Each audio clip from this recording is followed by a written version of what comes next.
Welcome, folks.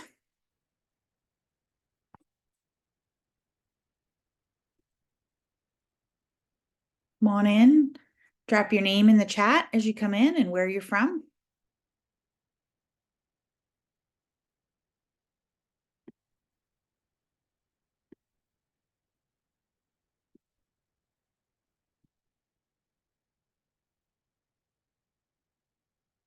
Welcome, everyone. Or early birds, right on time.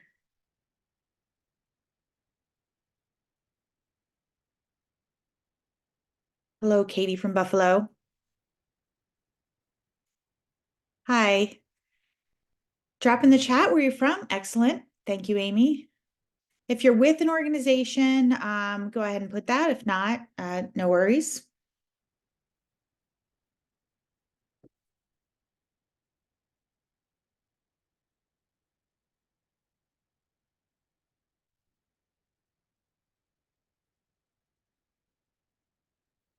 Hi, Rebecca from Pennsylvania.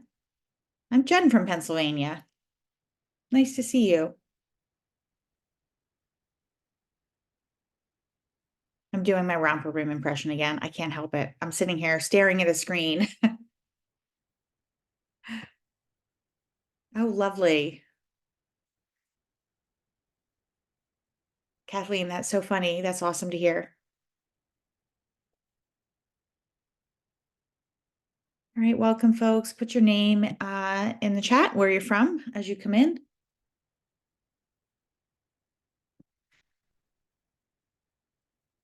We'll get started in a minute. I like to give a couple minutes of grace for folks like me that are searching for their link last minute.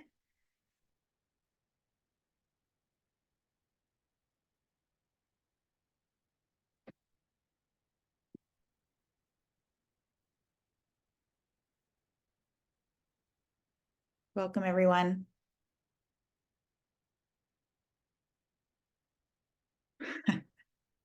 Nice. Glad to see folks here today. I hope it's nice where you are. It is cold and a little bit gray here. I swear I thought spring was going to start and then it just fizzled out. Hopefully soon. Middle Tennessee, nice. That is a beautiful area of the country. Although to be honest, I've never been to an ugly area of the country. It's a lot of really pretty places. Welcome, everyone.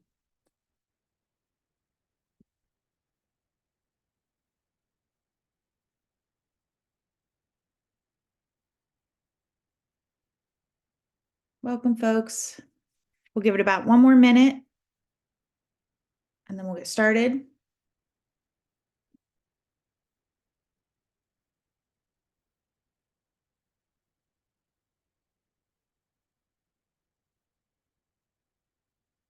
I was on a webinar recently and I think I was a little early and the host just sat there quietly while everybody came in. And I thought, how did they do that? I can't do it. I just can't do it.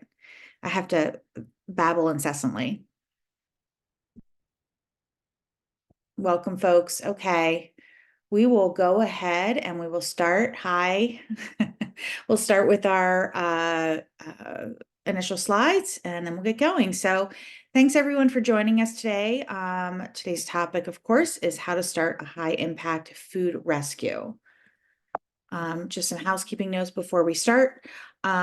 As we go along, if you've got a question, if you can just hold it to the end, but drop it into the Q&A. You don't have to try to remember it, but if you put it in chat, there's a chance we'll miss it because it just scrolls on by. We are recording this. This will be sent out afterwards to everybody that registered. So you'll get the recording if you want to take notes or don't want to take notes, you'll have access to it later. And then we'll provide some links for you at the end of the webinar. So when we talk about starting a high impact food recovery, the first thing to do is to kind of clarify what we mean by that, right?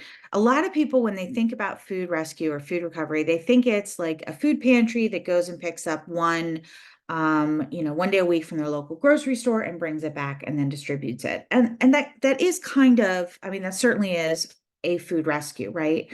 But when we talk about food rescue, when we talk about creating a high impact food recovery, we're talking about not just focusing on the needs of like one particular nonprofit and their needs. We're talking about really a systems approach or a systemic approach that's focusing on both reducing food insecurity, but also reducing food waste, right? And it's both of those pieces that are really critical when we think about what it means to do food recovery, to be part of that industry and that movement. So, what qualifies as a high impact food recovery? Well, again, think about those two areas which we're focusing on. Food waste, and we want to reduce food waste because it's a major CO2 emitter, right? Food waste and landfills emits more climate impacting gas than global airline travel. Then on the flip side of that, food insecurity. 1 in 8 Americans are food insecure right now. That's the stat. It's actually a little bit closer to 1 in 9. But that fluctuates, right? And we've seen a huge jump in the last 2 years. The incidence of food insecurity has gone way up. So when we talk about high impact food recovery, we're talking about really aiming to make a measurable impact in your community, in your defined area, on both of those things, right? So again, that's a systems approach. It's looking at mitigating food insecurity and mitigating climate change in your sort of defined geographic area. And there's really 5 parts to starting a high impact food recovery organization. You can separate these out and think about each of these as like a pillar that you're going to have to pay attention to.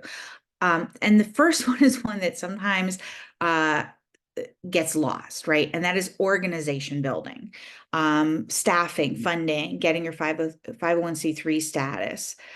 Secondly is that reducing food waste portion that we talked about, which involves getting food donors, transportation of those donations. In this case, we're really talking about volunteers, and I'll touch base on that a little bit more later. Distributing those rescues, and then finally data. And data is really important because that's how you tell your story, and it informs how you grow, right? And how you know that you're actually making an impact. Without data, we're just kind of guessing. We think we're making an impact. So when it comes to organization building, there's kind of 2 questions, right?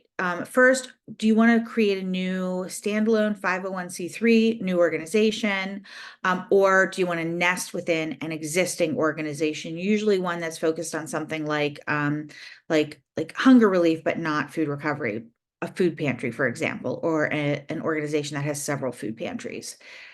There's advantages and disadvantages to both. With a new 501c3, you don't have to find that partner. You can just go, like you can start today. You have complete editorial control over the direction.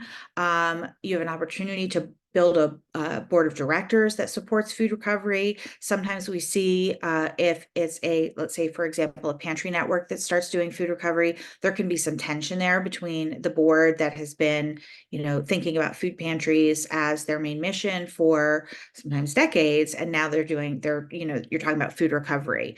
And so those two can be competing for the attention of the staff and the board. And then they can also compete for funds. And if you have your own standalone 501c3 that is just doing food recovery, you don't have to compete for those fundings within the organization. On the flip side, nesting within an organization has a much shorter runway, right? They've already got a 501c3. You don't have to start fundraising from scratch. There's already existing organizational support, and you've already got a jump start on volunteer pool. Now, I want to go back for a minute to one of the first questions. Oh, no, there it is. So regardless of whether you are going to start a new 501c3 or nest yourself within another organization, you want to create a business plan. And that's really important. Again, we're thinking high impact, right? We're thinking we want to, this is like the beginning of our runway. We're building our runway and we want to be rescuing, 1 million pounds a year in a year or two, right? You need to build that business plan so that you're setting the foundation for growth, and you're setting that foundation with, with everybody, with all your constituents, your food donors, your volunteers, your financial donors, right? Everybody is on board with that vision. So you want to build that business plan and think about, what does that look like? How many staff do you really need? And be realistic, right? I've seen a lot of folks say, well, I can do this on my own. Sure. For how long? Right? Absolutely. Yes, you can definitely start on your own, but realistically, you're going to need some support if you want to grow, right? And what does that staff growth trajectory look like? Absolutely. Today, doing it all myself. When we started 412 Food Rescue, which was the genesis of Food Rescue Hero as well, it was two of us doing all of it, like everything. We did everything. And that's fine, but you need to know that is not a sustainable path for growth. And then importantly, when you look at what's that trajectory for staff growth, what is your concurrent trajectory for impact? Because that's how you make your case that this is worth investing in. And of course, funding is key. And I'm going to talk about that in just a minute. But just with staff, this is sort of like, this can go a million different directions, right? You can actually structure this any way you want, but there's buckets, right? You're gonna have somebody that's sort of steering the ship, the executive director, CEO, whatever. Then you're gonna have food rescue operations and organizational support. And food rescue is that's what we're here about. That's what we're passionate about. It's kind of easy to make that sort of the whole focus of your staffing plan and your business plan. And that's the exciting stuff. That's the stuff everybody wants to do, right?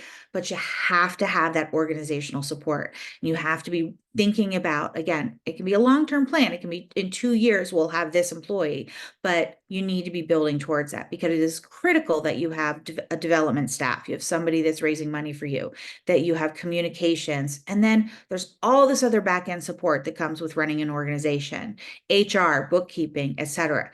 You can hire out for those. You don't have to have those specifically on staff. But again, that's another cost you're going to have to build into your plan.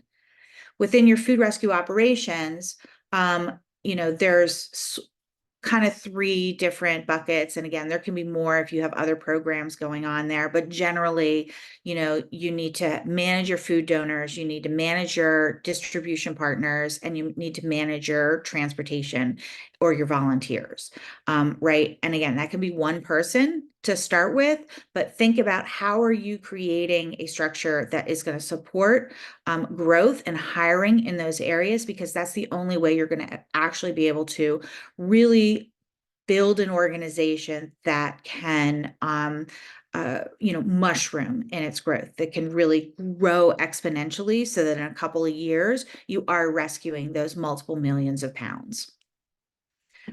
We have some resources on our website to help you think about these, especially that one I mentioned earlier about talking to funders, making the case to funders about why they should support food rescue or food recovery in your area, especially if it's new.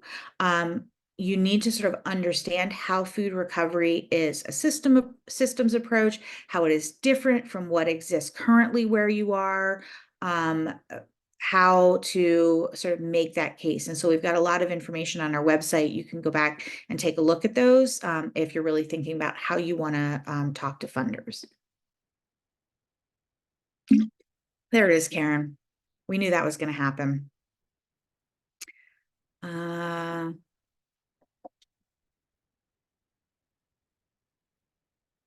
Okay. Can you see my screen?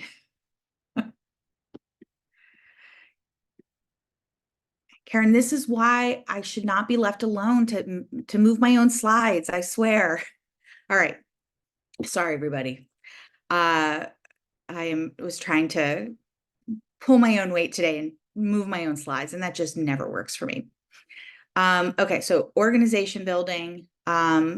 Next is food donors. It's focusing on that food waste, reducing food waste portion of the pie, right? So I'm going to talk a little bit more about all of these things specifically, but basically, you've got to identify your possible donors, design a plan that you can succeed with, and then ask them and have that ask ready that is going to convince them to jump on. So when it comes to identifying possible donors, there's some really obvious players, right? Your supermarkets, your super centers, your Whole Foods and natural food stores, your convenience stores. And there's a lot of these. And these are really, in a lot of ways, the bread and butter of food recovery. However, the picture is actually much bigger, and you want to make sure that you are being thinking outside that box and casting your net wide when it comes to food donors. So think about anywhere that has a commercial kitchen is producing food, or that's selling food to the public, or that is selling food that will be sold to the public, right? So hospitals, schools, bakeries, restaurants, office buildings, but even food banks and pantries actually can be great partners in helping you uh, uh, distribute food, because a lot of times, food banks and pantries will close on Friday afternoon and they will have produce left over, and they are not going to start distributing again until Monday or Tuesday. It's not going to last all weekend. So they make a great partner and food donor in that case for a food recovery organization. You also want to meet the donor where they are. Your donors, your food donors, are really critical to your success, and you want to treat them like a partner, right? You want to put their needs sort of at the center of how you establish a donation program. What are their needs? Off the bat, 7-day a week pickup. That's really important for food recovery, because a lot of, again, food pantries and whatnot are doing pickup through the week, but they aren't picking up Saturdays and Sundays. We hear this when we talk to grocers over and over and over again, that they're struggling to get to 7-day a week pickup. So if you can be there on those Saturdays and Sundays, as well as any other days that they need to pick up, that's key. Having both scheduled and one-time rescues. A lot of donors, like food donors or like grocery stores, really want those scheduled rescues, but some don't. Some just aren't going to have something every day and really just want to call you when they have a donation. I would say never say no. Now, no, that doesn't mean you're actually going to take every donation that comes in the door. But what it means is, when somebody offers you a donation and your knee-jerk reaction, right? Your initial reaction is, oh, I don't know if we can do that. Stop and think, can we make that work? How can we make that work? If you can make those hard rescues work, those donors will love you forever. They will be your best donors, your biggest advocates. A lot of them will end up donating money to you. They will volunteer for you. They will prioritize you as a partner because you've done them a service. You can bet if you're thinking it's going to be hard to rescue that food, so is anybody else that they might call. So it's really key to see if you can figure out how to creatively make sure that that donor gets that food out of their store, dock, restaurant, whatever, without it going in the garbage. And don't ignore the small donors. I know it's easy to say, well, this one donor has 10 pallets of something, and look at that, our metrics for the month just went way up. And that's true. But small donors actually make up a huge percentage of the food that's wasted. If you think about, for example, I'm just going to go back for a second. Look, there's 150,000 convenience stores in the United States versus 26,000 conventional supermarkets. Sure, supermarkets might have 100 pounds of food a day, but convenience stores have 5 to 10 pounds of food every day as well, making them easily as big, if not bigger, of a donor than conventional supermarkets. And yet, because it's difficult, because it's smaller, right? A lot of organizations turn up their nose and won't rescue in those smaller amounts. If you can make that work, you are really getting your community way closer to zero waste, and you're still rescuing a whole lot of food. And then be the and, not the or. If there's already an organization picking up from somewhere, that is great. There's no need to disrupt food rescue where it's already working, or a food rescue where it's already working, right? Because again, a lot of pantries are already picking up from grocery stores. There's two ways you can approach that. One actually, and they kind of work together as well. I usually would put them hand in hand. One is say, well, we'll pick up whenever you have need, when there's nobody picking up rescues. Let's fill in. What do you need? We can help you get to zero waste at your store. And then the second is talk to that nonprofit because they may be struggling to make that happen. They may really want that donation, but really be struggling to find a volunteer. If you can step in and say, look, we're going to make that happen for you. We will pick that up and get it to you without you having to use your volunteers. You're doing them a real service. And then they can become a really good partner. So in that way, you've actually managed to smooth out the bumps in the system that's already there. And then again, aim for equilibrium. I talked about this a little bit earlier, and actually the previous example is another way that you're kind of bringing some equilibrium to the system. But if there's a organization that is picking up, let's say from Walmart's kind of notorious for saying you have to take it all, right? You can take, it could be a pallet of blueberries one day, it could be a pallet of mixed items the next day. And a lot of organizations love that palette of mixed items, but they're struggling with that palette of blueberries. If you can go in and say, look, when that happens, we will help you out. We will take off your hands however many blueberries you don't want, and we will find a home for those and get them there. You're evening out that system, right? You're making sure that everybody is getting what they need and that food is not going to waste just because it's not in the right place, right? Um, so to me, that is an incredible service of food recovery organizations that you can provide in your community. And it is just another source of food donations for your partners. We've got a page on our website with a lot of resources on this, on how to talk to donors, on how to get past the no, on instilling confidence in your food safety protocols and how to design your food safety protocols so that your donors feel comfortable.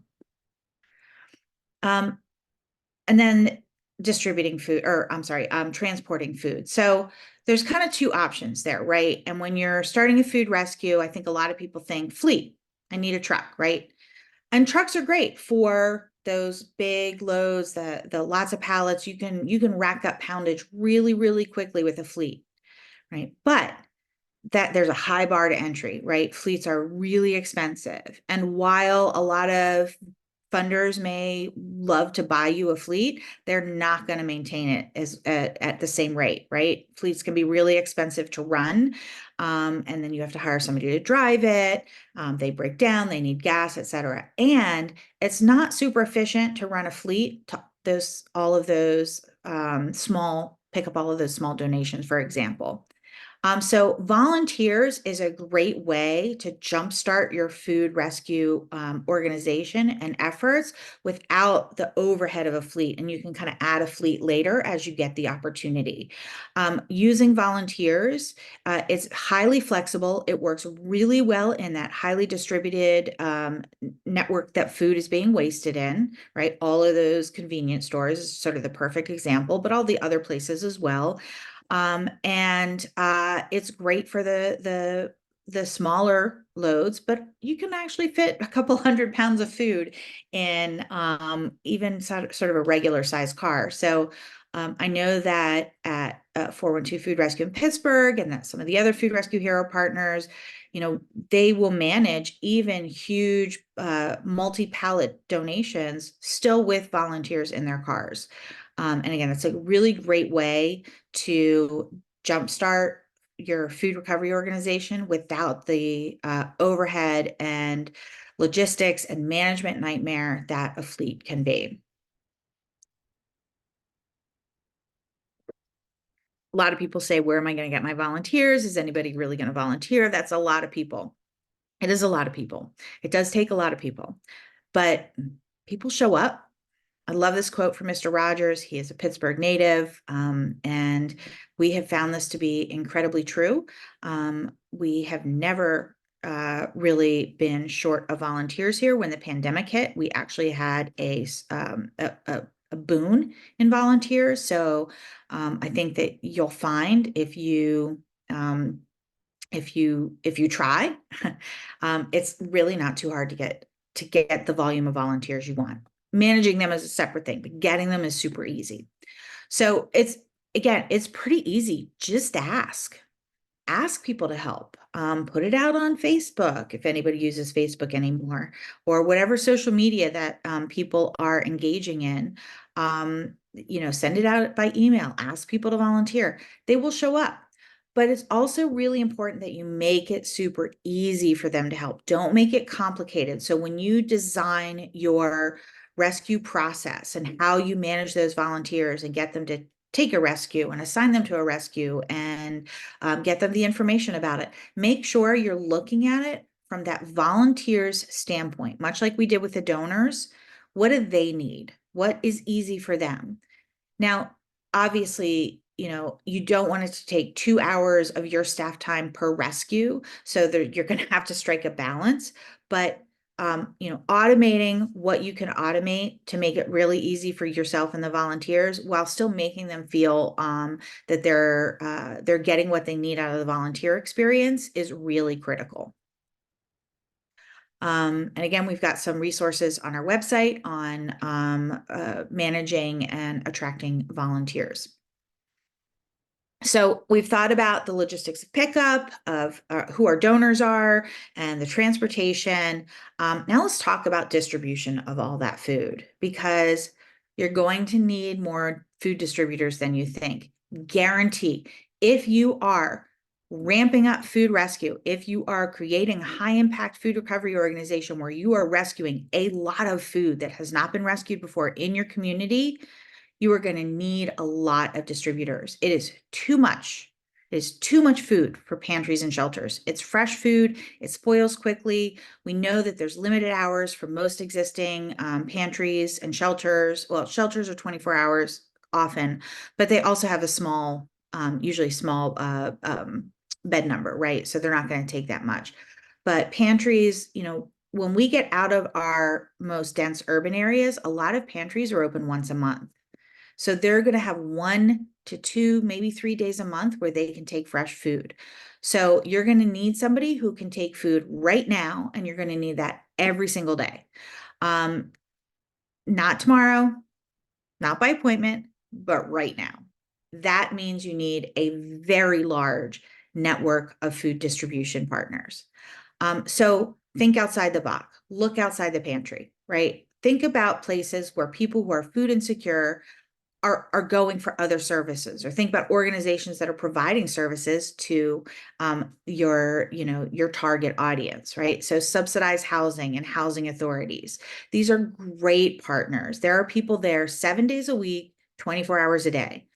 Not that you're going to do a 2 a.m. rescue to a housing site, but they're there at 6 o'clock in the evening, 7 o'clock in the evening, if that's when you happen to have a food rescue happening. Also Head Start programs, and of course food pantries and churches, but also job training centers, WIC offices, veterans programs, after school programs, like really anywhere that is serving people who are food insecure. This also does something really incredible. So not only does this allow you to scale the amount of food you're rescuing, fresh food, and get it into people's hands quickly, but it actually increases food access. It really transforms what food access looks like in a community. And this is something, again, that you can take back to your financial donors to show them that the impact that you're making is worth their investment. Think about, for example, a family that doesn't have a car, that let's say works multiple jobs. The adults work multiple jobs, and they take the bus or public transit to go to work. They pick up their kids via public transit. If they can pick up a bag of groceries when they get their kids from that Head Start program, that's going to mean they don't have to take an Uber or 2 buses to get to a food pantry. That's going to cut down on the amount of time they're taking to do it. It's going to cut down on the energy. It's going to increase their quality of life. There's so many benefits to that. And that's something that you can really have a huge impact on food access in your community. And that's just to make it all work, right? It's kind of almost, it's really beautiful because it's kind of self-defense, right? Like, oh my gosh, we have all this fresh food. What are we going to do with it? Where are we going to distribute it? These places are perfect. And then it's really transformative. So that's one of my favorite things about scaling up food recovery. And you don't want to miss this opportunity because it's one of the most magical things that happens. And again, we've got some great resources on this on our website. I love the Promoting Food Dignity with Food Recovery webinar that we did. Clancy Harrison is really tremendous, and you should check out her podcast and all of her information as well. But she did a webinar with us, and it really talks about how transforming access in the way that we kind of have to do to distribute all that fresh food also does some really wonderful things for, changing what food access looks like. Then finally, dive in and get started, right? Business plans are super important. And I talked about that earlier. You're going to need those to get your funding, right? But just start. Just go, everybody go out after this and rescue some food, right? Don't be afraid to go make one relationship, start doing one rescue with your car, taking it to one place, and just kind of getting a feel for what it looks like, and then building off of that. You're going to build that track record, that proof of product that shows that shows funders and food donors and distribution partners and volunteers that you mean it, right? That you're in this for the long haul, that you are making an impact, and that their investment in time, in money, in their good name, in donations is well placed. And while you're doing that, data.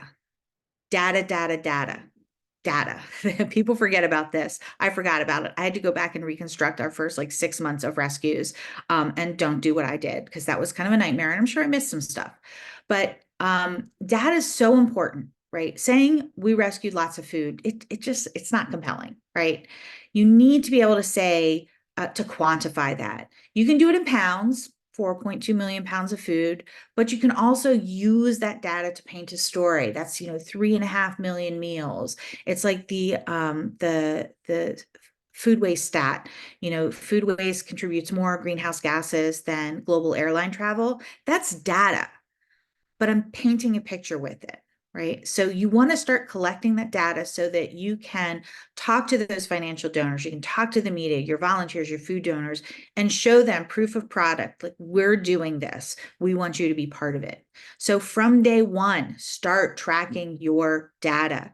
Write down every single time you do a rescue. Write down the name of the donor, who transported it, what was in it, how much it weighed, where it went, and then really importantly, the breakdown of the food type that you rescued. And you don't have to write down like broccoli and Brussels sprouts and bananas, but produce, right, versus protein. And because food rescue specializes in fresh food, you want to distinguish between fresh and non-perishable. And so we put all of our non-perishable in one category, no matter what it is. And then we record, produce, baked goods, protein, dairy. I can't remember if there's another thing that I'm missing. I'm sure it's in one of the other webinars. That's all my brain's coming up with right now. I feel like I'm missing one. But categorize, keep your data by those categories, and then non-perishables, and the weight, so that you can go to your donors and you can make that case that, look, we rescue 80 to 90% of our food is fresh. That's the food that's really hard for people who are facing food insecurity to get. We are additive to the system that's already there. We are providing something that is not being provided otherwise. And we've got a great webinar. We have a data scientist on our staff, which is amazing. And we did this data for storytelling, A to Z, which will help you think through like how you're collecting and how you're working with and how you're talking about your data. So with that, if you want to drop your, some additional resources I should mention, we have a How to Start a Food Rescue Organization guide on our website. I think Karen's going to drop the link in the chat to that. There's also a couple of other ones online. I'm sure if you Google, you'll find more, but these are two I'm really familiar with. Boulder Food Rescue has a nice guide, especially for like a community-focused food recovery organization on their website. And then Food Rescue Dude, Randy, I don't know if you're on this call, he's amazing. His website has so much really good information, especially again for that sort of like startup community focused food rescue organization. So you can get a lot out of those resources. So I urge you to go ahead and take a look at those and download our guide as well. We do have a webinar coming up next month. And before I take questions, I'll just talk about this for a minute. We're going to talk about choosing the right tool for your food rescue organization. We are going to talk specifically about our technology, but we're also really going to look at like what questions did we ask ourselves when we developed this? What were our needs? And, realistically, that's what you need to do. And we're going to talk through how do you decide what your needs are for tools and technology for your nonprofit or for your food recovery organization, because it may not be what we developed. And you don't want to invest in a technology that isn't going to do what you need it to do. That is a waste of your money. We all know that funds are so hard to come by. So you really want to be asking yourself the right questions before you choose a technology for or a tool for your food recovery organization. Okay, and with that, I've managed to get out of the thing again. I'm just going to stop sharing. Karen, if you can drop some links in the chat, that would be great. And I will go to questions. Yeah, so Selena asked, how long did it take to go from just the two of us? So I'll tell you that when we started in 2015, and both of us were working other jobs, and we spent the first 9 months to a year building the organization, rescuing food via Facebook, mobilizing our friends and family and then other supporters by Facebook. And we actually were not paid that year.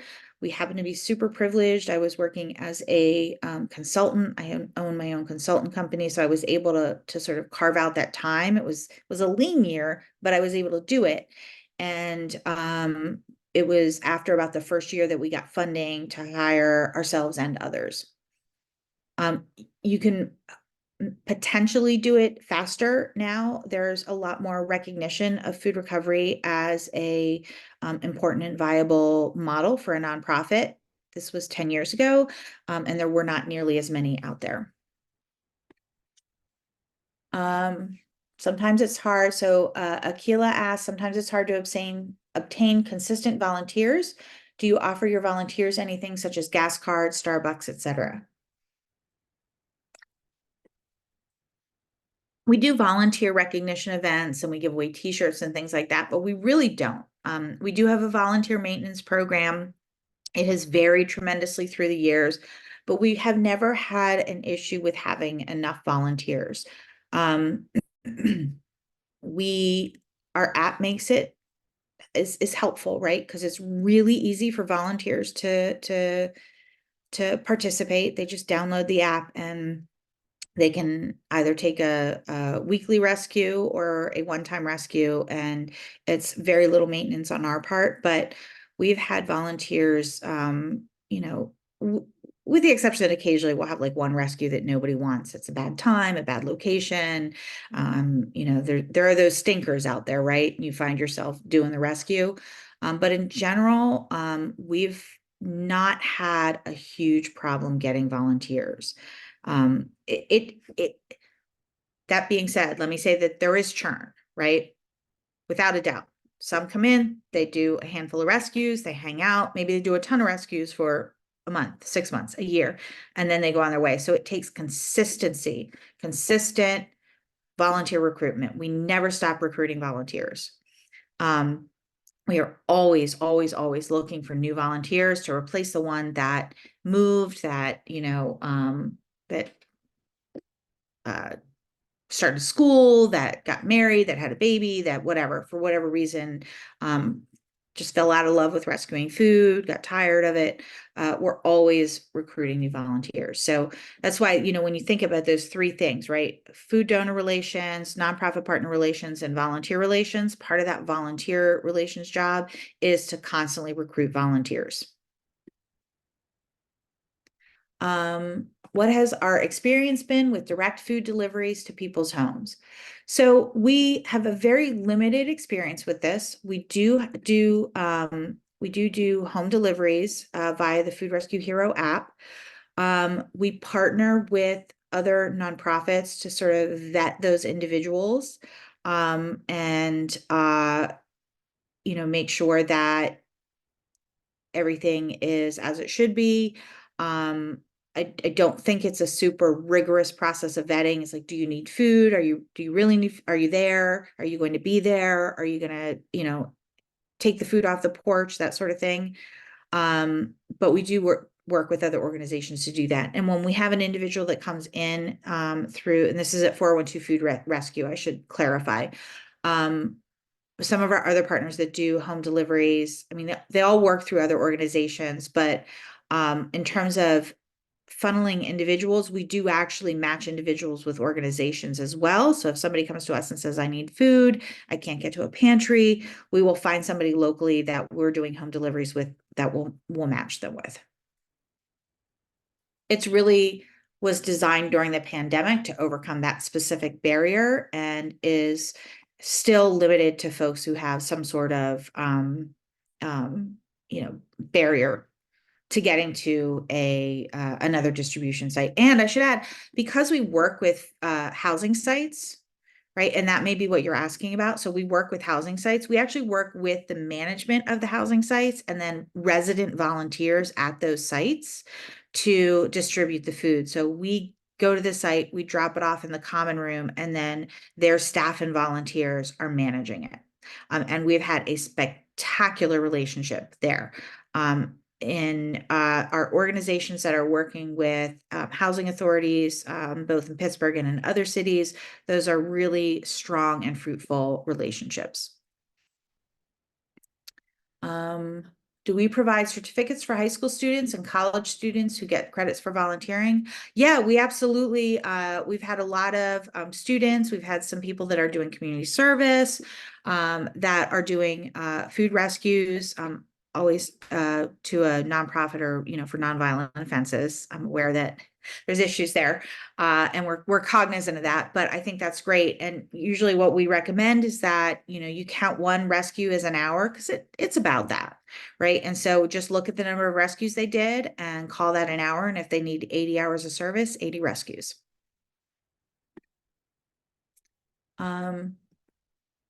Do we have insurance coverage for our volunteers, especially drivers? Is there an insurance company that you recommend? So we do, so we don't, so the terms of service of our app cover a lot of this. And that's the thing, if you're not using an app, you probably want to have a volunteer agreement that they're signing.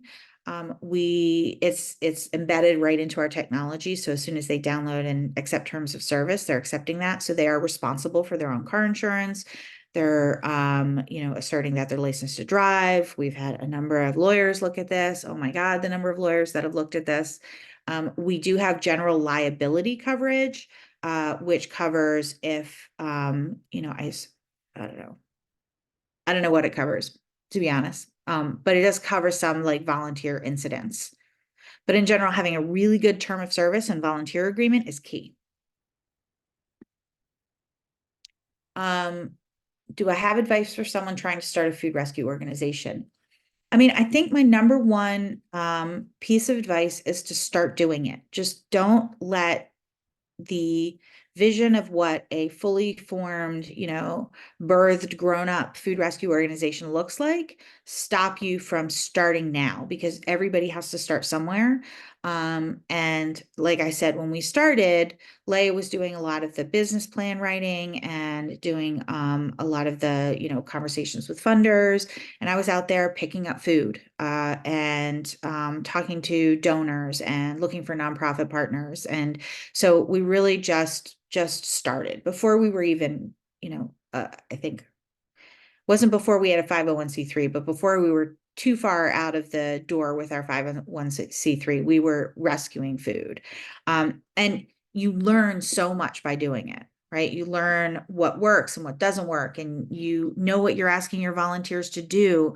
And again, you're taking that back to your funders and saying, look, we're doing this. We would love for you to support us, to partner with us on this, but we are already doing this. We are not counting on you to make this happen. This is already happening. And I think that's something that funders really like to see.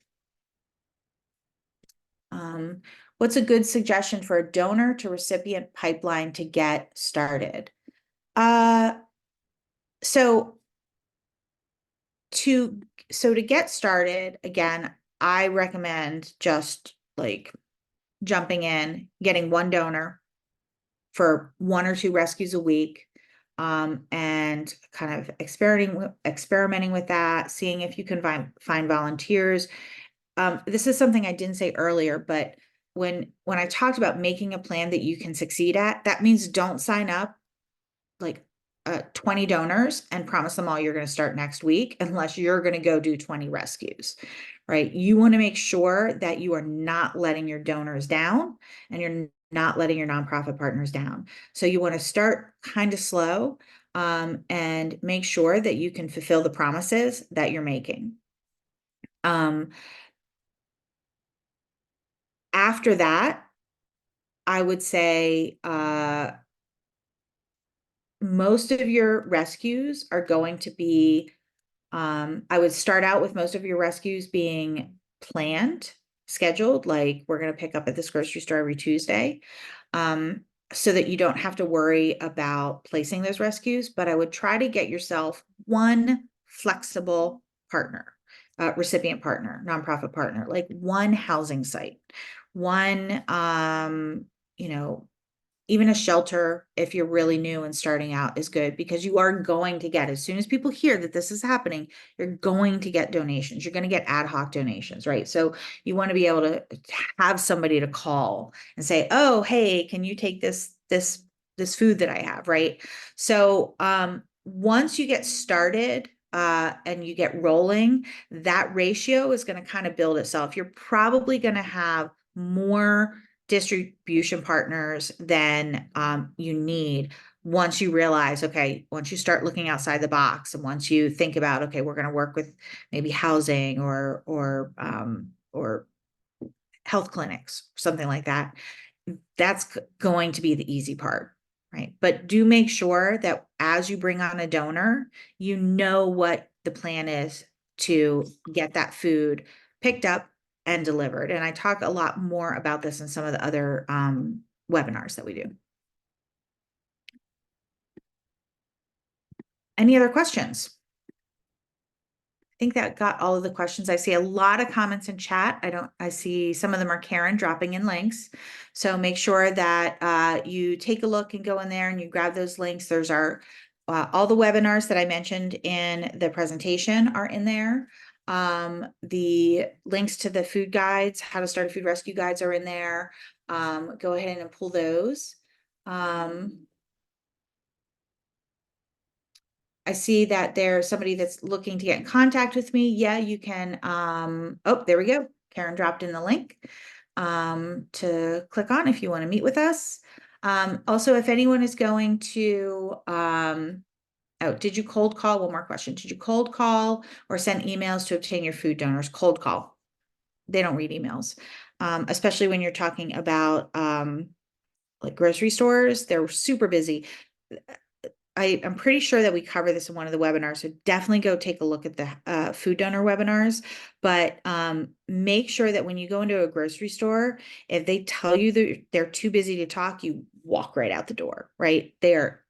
Sometimes they get super, super busy and they will get really unhappy, and you will not make a good impression if you force them to talk to you when they're in the middle of like lunchtime rush or a holiday rush or something like that. But in general, I try to plan around that. I kind of think about when is busy, when it's not busy, and I would just go in and ask to talk to the managers. Let me see one more question. Have I ever had a grocery store stay that I've heard that you need to get cleared through the local food bank to do to receive pickup donations? I've heard that. I would push back on that. I would ask them why. If they tell you they have an exclusive agreement with Feeding America, I would double check that because supposedly most of the local grocery stores, that would be Albertsons, Kroger's, et cetera, do not actually have exclusivity agreements with Feeding America. And that's just not quite true. So you can potentially push back on that. That is a tricky one, but there's more and more wiggle room. It definitely doesn't hurt to have a conversation at some point with your local food bank and let them know what you're doing. You will most likely, there's a 50% chance that you're going to get some pushback from them and they're going to tell you that it's unneeded. And that's just frankly not true. Just keep going, just keep doing it. Just say, okay, thanks. And just keep doing what you're doing would be my suggestion there. But you'll also find a number of food banks that are super happy to talk to you and excited about working with food recovery organizations in their area because they know that they're not actually able to provide that 7-day-a-week pickup that the grocers want. Any other questions? This was so great. I hope you all go out and start food recovery organizations. We need more of them. It is really critical to, I think, the fight against hunger and climate change. It's such a really elegant solution to two gnarly problems that we are facing that have really serious impacts in our communities. So I'm so excited that you all were here today, and I hope you got all the links, and maybe we'll see you next time. Thank you for joining us very much. All right. Bye, everyone.